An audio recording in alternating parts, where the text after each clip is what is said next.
Durante o pronunciamento ao vivo, o deputado federal Maurício Marcon respondeu a um questionamento sobre o pedido de impeachment do ministro Alexandre de Moraes do Supremo Tribunal Federal, tendo em vista que o Congresso Nacional parou suas atividades para os parlamentares fazerem campanha. O deputado lembrou que houve uma manifestação em Belo Horizonte em que o povo pediu o impeachment de Alexandre de Moraes na terra de Rodrigo Pacheco e prosseguiu. Há um movimento capitaneado pelo Gustavo Gayer e pelo Nicolas para que o PSD, que é o partido do Rodrigo Pacheco, não receba votos. Ele explicou: isso está criando uma pressão lá, porque eles têm 12 senadores. Marcon explicou que não havia atividades na Câmara e afirmou: a gente vai retomar esse assunto certamente na volta, porque as decisões esdrúxulas continuam. Ele mencionou: agora teve uma outra decisão patética sobre o Twitter, o X. O Alexandre de Moraes tinha feito algumas exigências, o Twitter cumpriu e depois ele colocou outras exigências. Obviamente, ele não quer liberar o Twitter para a questão eleitoral, que é um campo que a direita domina muito e em que as pessoas se informam. Então, quanto menos informadas as pessoas, mais tendência a votar na esquerda ou em partidos centristas que se travestem de direitistas elas têm. O deputado lembrou uma série de violações de direitos humanos cometidas por Alexandre de Moraes e disse: ele continua cometendo absurdos inomináveis e a gente vai continuar. Maurício Marcon lembrou que o impeachment de ministros de cortes superiores é uma prerrogativa do Senado. Ele disse: então, como deputado, a gente consegue fazer barulho. Não é prerrogativa de um parlamentar da Câmara dos Deputados fazer algo muito mais concreto do que a gente tem feito. Apesar de alguns senadores agirem no limite de seus poderes para frear os atos autoritários de ministros das Cortes Superiores, a Casa Legislativa como um todo permanece cega, surda e muda, indiferente aos ataques à democracia, graças ao seu presidente Rodrigo Pacheco, que engaveta todos os pedidos de impeachment de ministros de Cortes Superiores que chegam às suas mãos. Os senadores há muito tempo têm conhecimento dos inquéritos secretos conduzidos pelo ministro Alexandre de Moraes, utilizando delegados da Polícia Federal escolhidos a dedo para promover uma imensa operação de fishing expedition contra seus adversários políticos. O desrespeito ao devido processo legal e a violação ao sistema acusatório são marcas dos inquéritos políticos conduzidos pelo ministro e já foram denunciados pela ex-procuradora-geral da República, Raquel Dodge, que promoveu o arquivamento do inquérito das fake news, e também por inúmeros juristas, inclusive em livros como Inquérito do Fim do Mundo, Sereis como Deuses e Suprema Desordem, Juristocracia e Estado de Exceção no Brasil.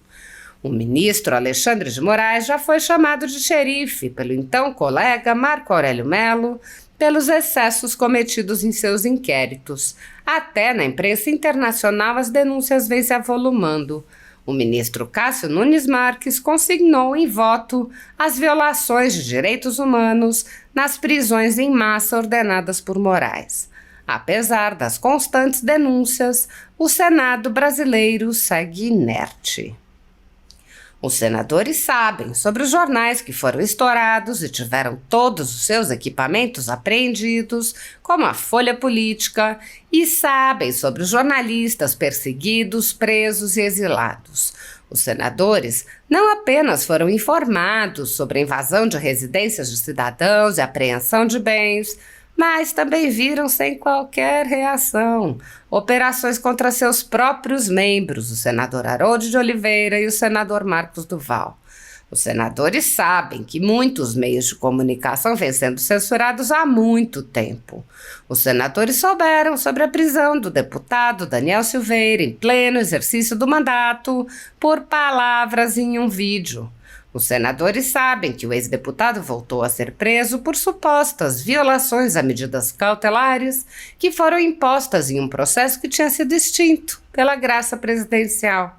Os senadores sabem que a graça presidencial constitucional foi cancelada.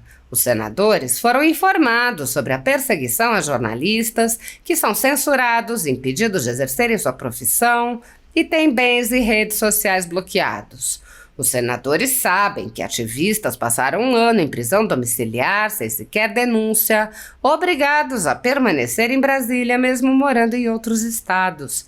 Os senadores sabem das violações a prerrogativas de advogados. Os senadores sabem sobre a prisão de Roberto Jefferson, presidente de um partido, e sua destituição do cargo a mando de Moraes. Os senadores sabem da censura a parlamentares. Os senadores sabem que jornais, sites e canais conservadores têm sua renda confiscada. Os senadores sabem sobre as prisões em massa, sem individualização de condutas, sobre acusações descabidas. Os senadores sabem sobre as multas estratosféricas e confiscos de propriedade. Os senadores sabem que crianças ficam presas com seus pais, sem meios de sustento, em cautelares sem prazo para acabar. Os senadores sabem que Clériston Pereira da Cunha morreu no cárcere, com um pedido de soltura, aguardando que o ministro se dignasse a apreciar. Os senadores sabem que outras pessoas presas injustamente só foram soltas após a morte do preso político no cárcere. Os senadores sabem que pessoas inocentes estão sendo condenadas sem provas. Os senadores conhecem muitos outros fatos.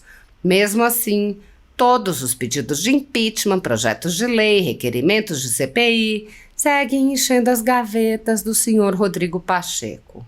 Há mais de 5 anos, o ministro Alexandre de Moraes conduz, em segredo de justiça, inquéritos políticos direcionados a seus adversários políticos.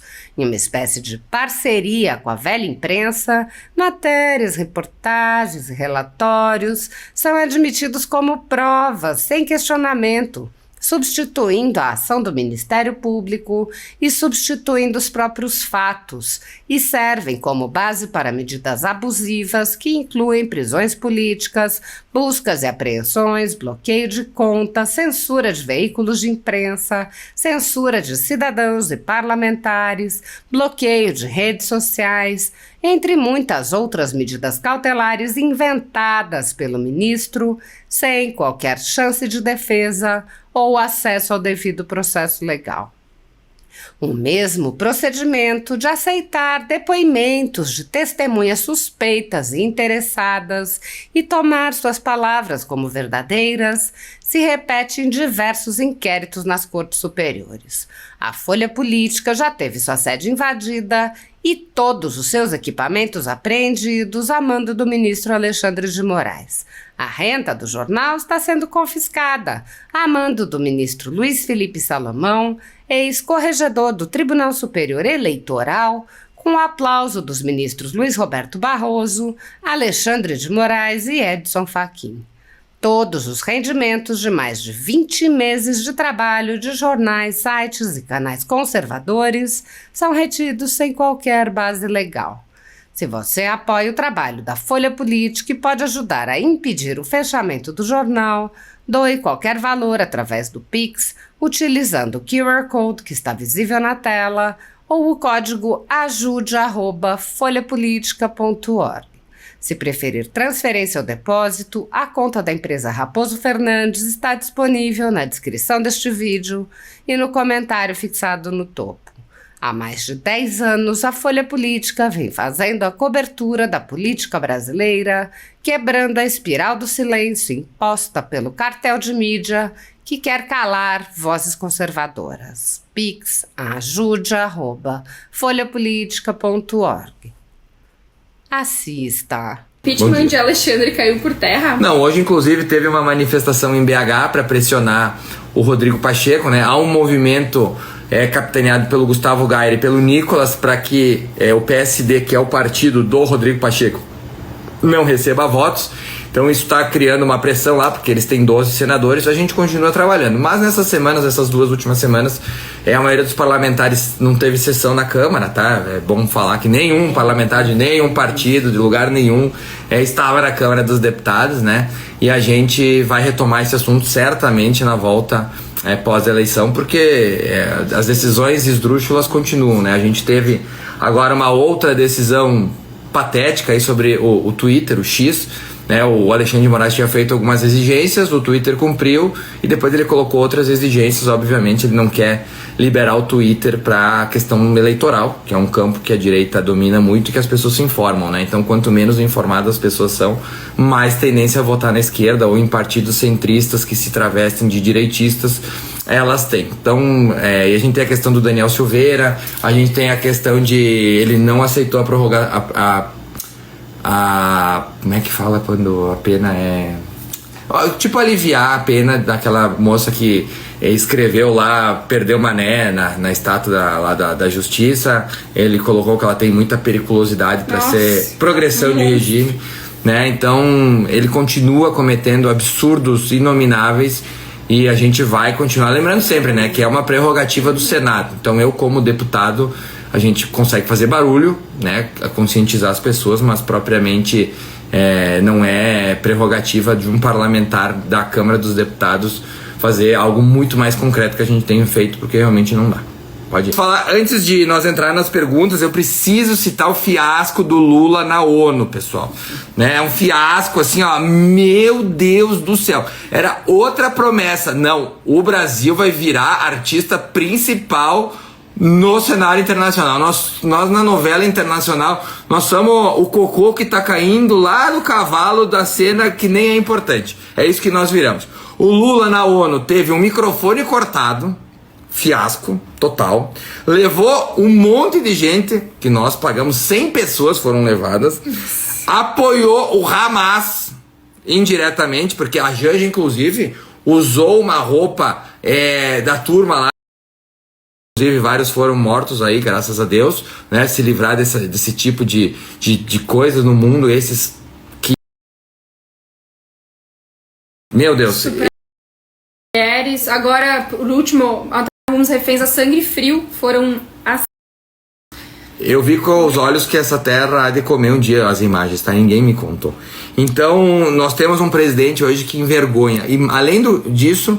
a própria comitiva brasileira, pela primeira vez na história, junto com Cuba, com Venezuela, com Irã, toda a turma assim top do mundo, quando o presidente de Israel, o primeiro-ministro, foi falar, eles se levantaram e saíram. O Thiago aqui de Lemos tinha perguntado bem sobre isso e ele queria saber por que ele fez isso.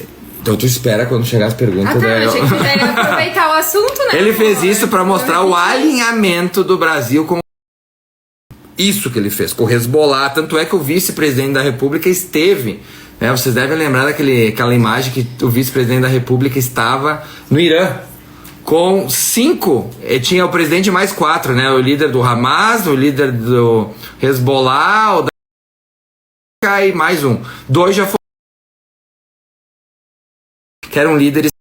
Então o Brasil hoje está alinhado completamente ao terror mundial. É isso que nós viramos, né? Que o Lula prometeu na campanha, que nós viraríamos um país que ia ter orgulho no cenário internacional e por aí vai.